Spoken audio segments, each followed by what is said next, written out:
కష్టాలు తీరినా కారణం నీవేనయ్యా. మన ప్రభు మన రక్షకుడైన యేసుక్రీస్తు నామములో మీ అందరికి వందనాలండి. మీ అందరికి మరణాత ఉదయకాల సమయంలో త్రైక దేవుడు మన జీవితాల్లో మరి ఒక రోజును అనుగ్రహించినందుకు త్రిత్వ దేవునికి మహిమ ఘనత ప్రభావములు కలుగును గాక. ఆమేన్. చాలా సంతోషం అండి. ఉదయకాల సమయంలో దేవుని యొక్క వాగ్దానమును ధ్యానం చేసుకుందామండి.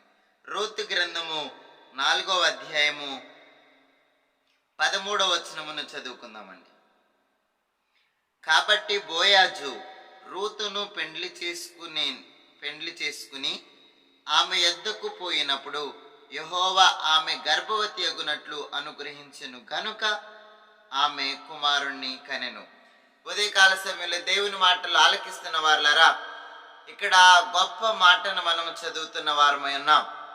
ఈ రూతు గ్రంథములో ఉన్న గొప్ప మాట ఏంటంటే, రూతుకు ఆల్రెడీ ముందుగానే వివాహం జరిగింది. మనకు తెలుసు, బెత్లెహేము నుండి మోయాబు దేశానికి వెళ్ళినప్పుడు మహలోను కిలియోను అనే ఇద్దరు కుమారులు కలిగిన తండ్రి అయిన ఎలిమెలెకు దాని యొక్క బిడ్డలకు వివాహం చేసినప్పుడు రూతు ఆమె యొక్క కోడలుగా ఉన్నట్లుగా మనం చూస్తున్న వారమై ఉన్నాం.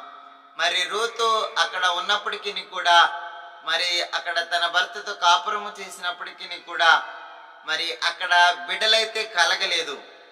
మరలా ఆమె నిజదేవుణ్ణి తెలుసుకుని తన ప్రదేశమును, ప్రాంతమును, జనాంగమును, వారి దేవుని విడిచిపెట్టి నిజదేవుడైన నయోమి ద్వారా తెలుసుకున్న నిజదేవుని దగ్గరికి ఆమె వచ్చినప్పుడు, మరి ఆమెకి వివాహం జరిగిన తర్వాత దేవుడు ఆమెకు కుమారుని అనుగ్రహించినట్లుగా మనం చూస్తున్న వారమైనా ఉదయకాల సమయంలో దేవుని మాటలు ఆలకిస్తున్న వారు చాలా గొప్ప విషయం.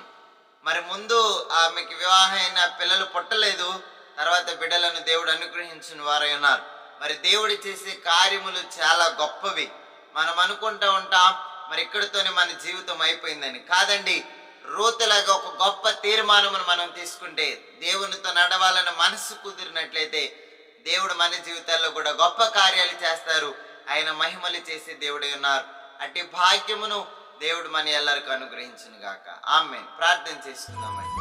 సర్వలోకాలు పరిపాలించిన త్రైక దేవాని పరిశుద్ధ పాదములకు వందనములు, స్తుతులు, స్తోత్రాలు చెల్లిస్తున్నాం.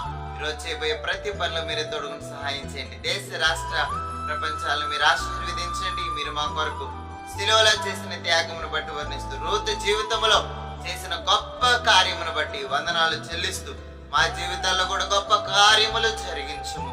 మా కొరకు మేఘ మీద వరుడుగా శీఘ్రముగా పెండ్లి కుమారుడుగా రాని ఉన్న యేసుక్రీస్తు నామములో అడిగి వేడుకుంటాం పరమ తండ్రి. ఆమేన్, ఆమేన్, ఆమేన్. మీ అందరికి వందనాలండి. మీ అందరికి మరణాత. దేవుడు మన ಎಲ್ಲರಿಗೂ తోడేయండి. ఆమేన్.